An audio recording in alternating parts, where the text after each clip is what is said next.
channel Carnival Creativity. Today's video is going to be DIY like gold foil embossing type thing. I don't really know what you call it. I think just gold foil will do. If you like this video, please make sure to subscribe, and without further ado, I'm going to hop right into it. So the first thing you want to do is grab your deco foil. Mine's gold. You can buy this from Amazon or anywhere, and it's just like a golden foil. You can get it in silver or all different colours. Then the next thing you want to do is print out your design.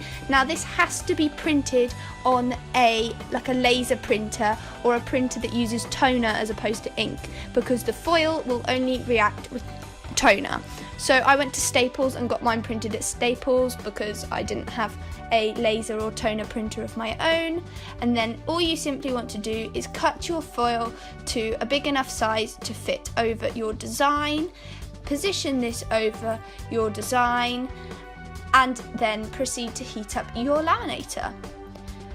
So to do this, you also want to put just a plain piece of paper over your design and the foil. Make sure that the foil is good side facing up, and this is just to make sure that it all goes through nice and evenly.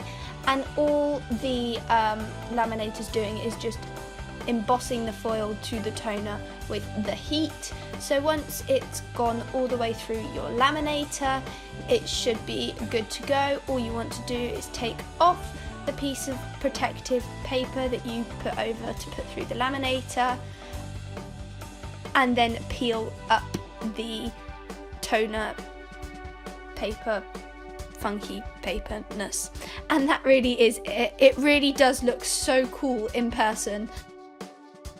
Thanks for watching this video, guys. I really hope that you enjoyed it. I think this gives such a lovely updated feel to any sort of just printed quote or anything, even from cards and birthday cards and things like that as well. And it's also a really cool technique to use on wedding invitations or table numbers and things at events as well.